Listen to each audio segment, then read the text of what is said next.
You're watching The Shift with Frida Liu, and what's the shift all about? We all have to make a shift towards sustainability, whether it's a big shift or a small shift. Today we talk about plastics, and according to a Malaysian plastic sustainability roadmap, Malaysia targets 76% of plastic waste to be collected for recycling by 2030.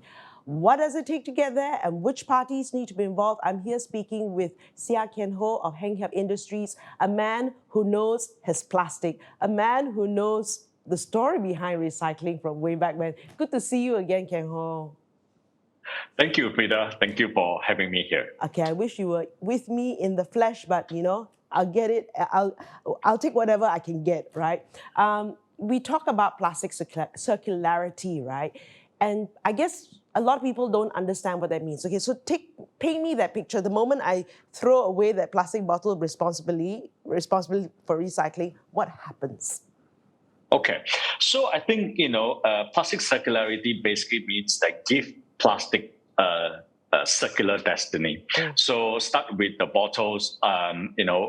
When you consume the bottle in the future, what happens is that after you consume the mineral water, the bottle basically will come with a logo, for example, that where you are supposed to dispose this, or there is actually another possible solution whereby they will come back and collect it, the recyclables from you. So there are several possibilities, several solutions whereby the plastic bottles, after you consume it, you save it, and it will actually be collected back and recycle that into a food grade material that it can be used, for the next application. I'll give you a case study.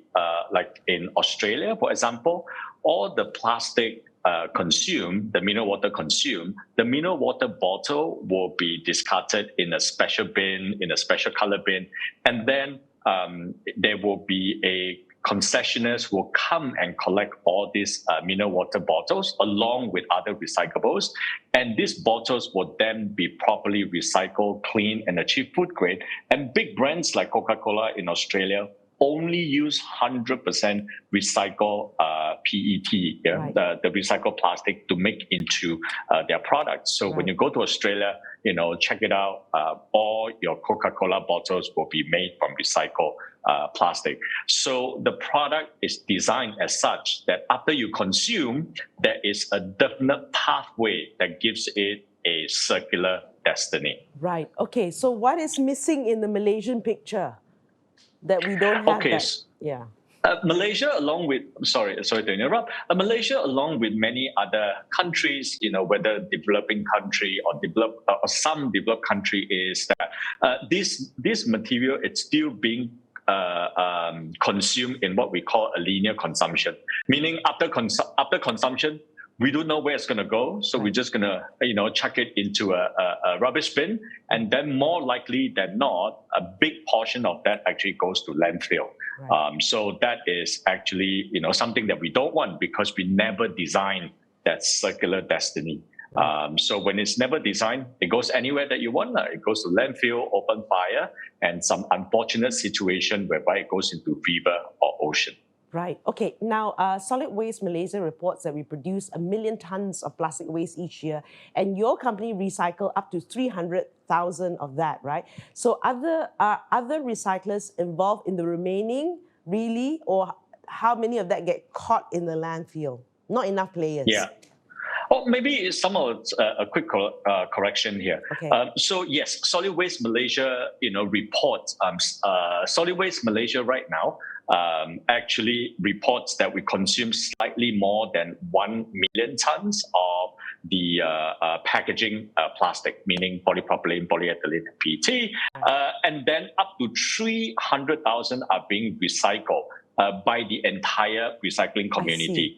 HHI collect up to 60,000 tons of that. Okay. So HHI does about 60,000 tons of that, and the other, 240,000 tons are actually recycled by the other community. So if we look at the numbers, the plastic recycling rate for Malaysia, it's about plastic recycling rate for Malaysia, it's approximately 30%. Right. But if we were to compare that to a global recycling rate, which is about 11%, we are doing quite good, but we still have a long way to go. Is it a case of not having enough recyclers? think, for us, there are several things that come into play. In order to help us to increase the overall national plastic recycling rate, we need to work together. So one of the main things that has done very well in developed country is that they have what we call a top-down approach, a top-down approach whereby there's good regulation, separation at source. And then the second thing is that they have very good infrastructure, the fixed infrastructure to collect the recyclable and actually recover all this plastic waste and then to recycle it properly. And the top-down approach, the third factor for the top-down approach is constant engagement in execution and enforcement. So again, I'm going to use example like in Australia and Japan. If you don't do it right, government will come, and find you, so to speak. So that's a top-down approach. In our case, our Malaysian government tried to basically enforce on this top-down approach. We still continue to do that, but the contribution that we are trying to see from a material recovery point of view, we still need some work to be done. So what is unique about Malaysia is that we have a very diverse bottom-up approach with all this recycling community that is collecting and made a majority of the contribution are actually being made by the recycling community. I believe Solid Waste Malaysia did report that almost 29% of the contribution are done by the recycling communities. Right. Okay. I want to ask you a little bit, for people who don't understand, a little bit about plastics and also what your company produces. And first of all, I think there are different types of plastics because not all plastics are created equal. So not all plastics are evil, so to speak. Maybe you can explain that. Sure. I think, I always think that, personally, I don't believe that we have a plastic pollution problem, but a plastic ignorance problem. So we have many types of plastic. So what do HHI do is that whenever we get a plastic product, for example, once we get a plastic product, any plastic product, within our hand reach, what we will do is that we look into the inherent property. We see if this can be recycled into material again. That's what we call material recycling. Or we also look in the inherent property to see whether we can generate electricity. The other one, very exciting, it's chemical recycling, that we can convert this to diesel.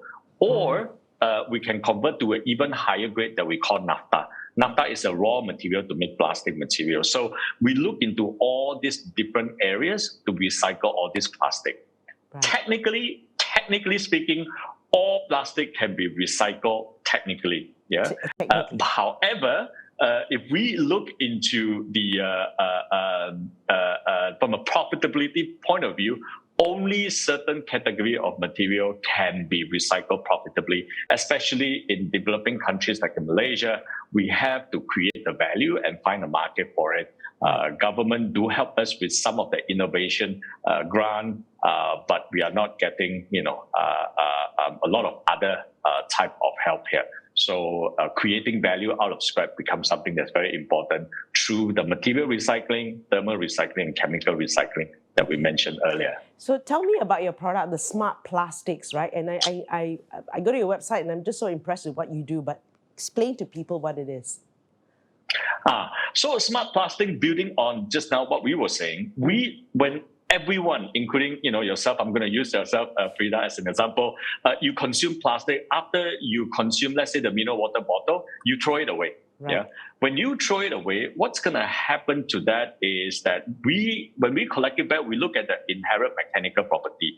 So the property actually is the same. The mineral water, before you consume it and after you consume it, the property are exactly the same. So we then collect all this material and then we then convert it to a very high grade of smart plastic. For example, we design the specification or the property of the material so that they can use in very niche application.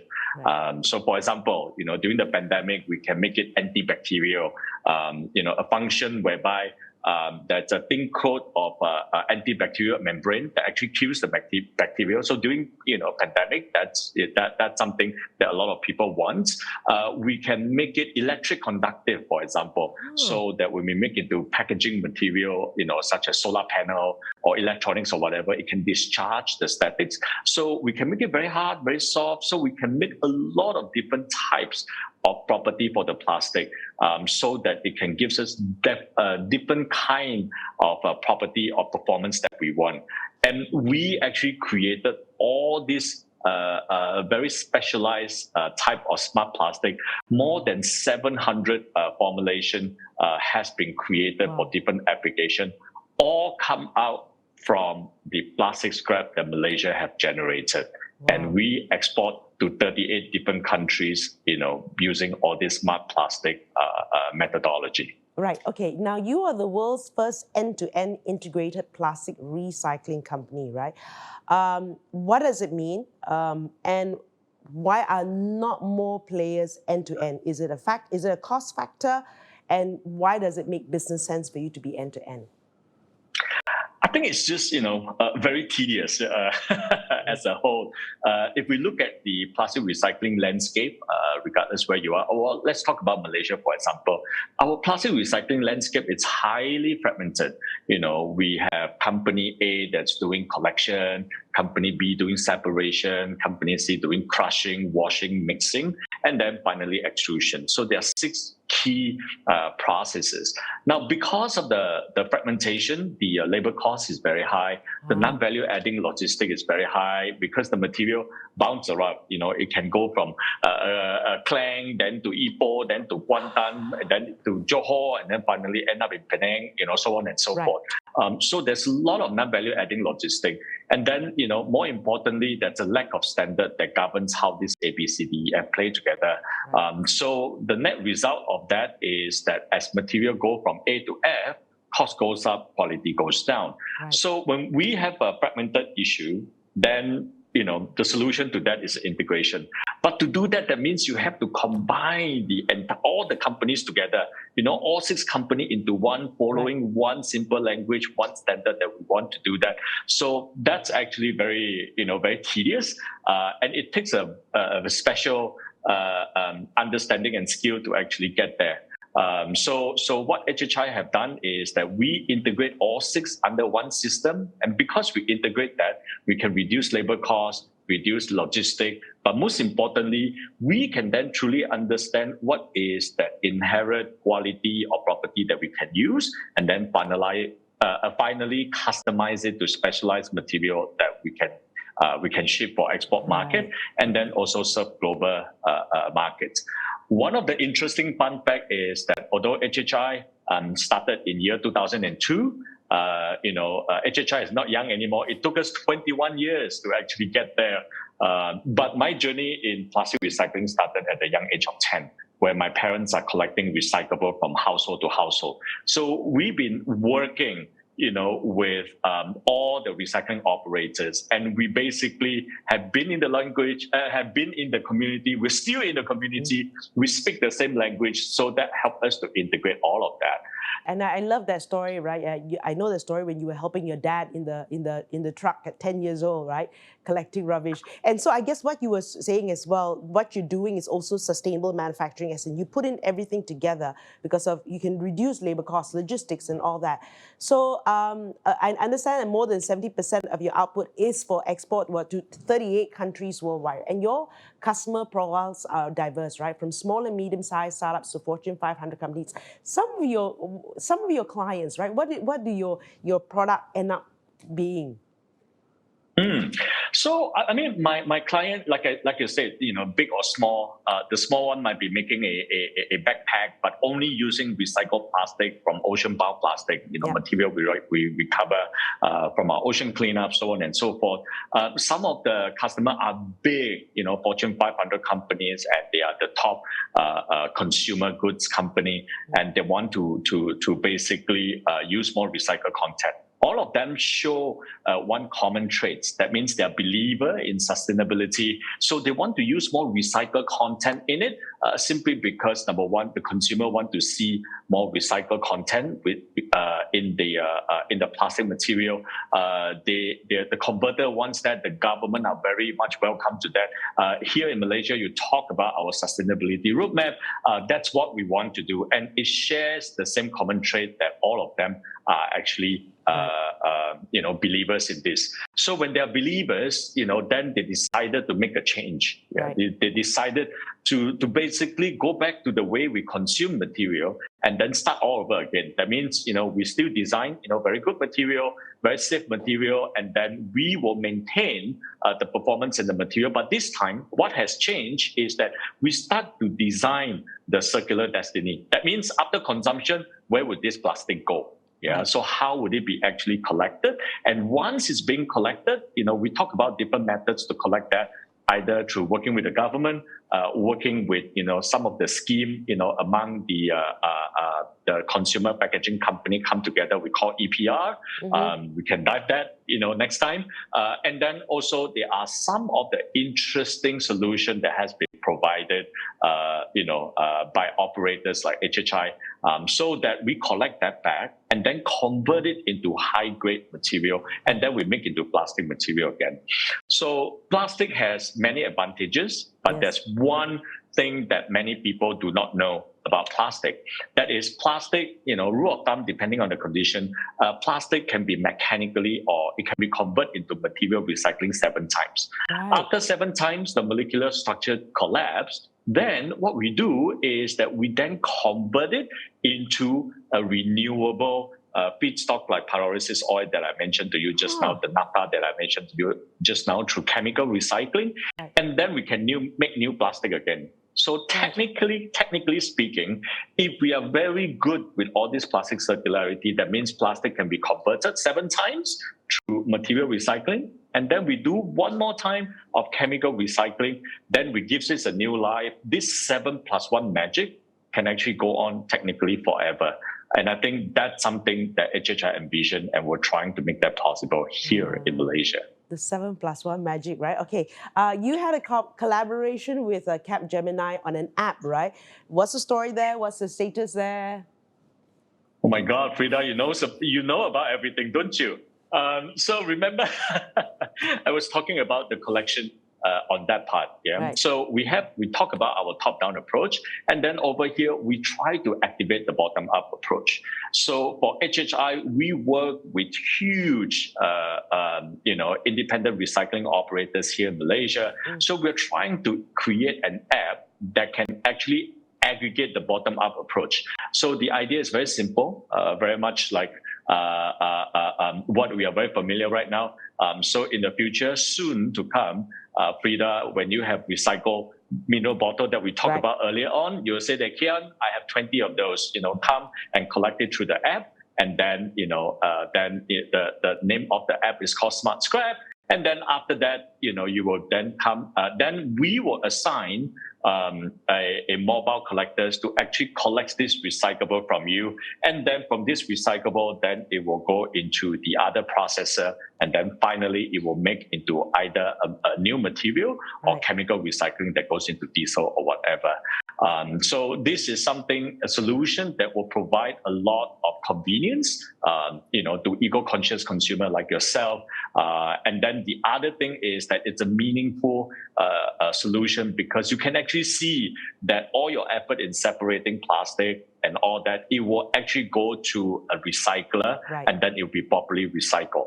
So that's another second thing that you wouldn't be afraid, like, hey, I recycle all this plastic, and then after that, a dump truck comes and then mix everything together again. So that's what you don't want to see. And the third thing that's very interesting is that Malaysia, we consume 78 kilograms of plastic per capita per year. So that means you and I, in average, consume 78 kilograms. So if just now, together with other recyclable, you collect, let's say, 10 kilograms, then we will show you what's your personal plastic neutrality score. So let's say by next week, you hit your 78 kilogram, you can actually go to any of your colleagues and say that, hey, look, I'm a plastic neutral consumer. What about you? So that's another very cool things, that can help us to keep track of our personal plastic neutrality index. So just something to share here. Right. So final question, what else do we need to do to ensure, I guess, all of us collaboratively so that we are on track on our Malaysian plastic sustainability roadmap? Yes, I think it takes everyone to actually make that happen. this is not something that is supposed to fall on the shoulder of the government solely. It takes all of us, simply because all of us are consumer and we need to play our role in there. So I think government will basically, I think, government is putting a lot of effort in this, and then, I will hope to see the government would appreciate more of our local Malaysian innovative solution, our homegrown innovative solution. The next thing is that, it actually brings in, the other thing that's fantastic, which are all these big brands here in Malaysia, already very committed, working on the EPR scheme that we mentioned earlier on. If we are able to work together on this platform, it becomes a more collaborative platform. We don't have to reinvent the wheel.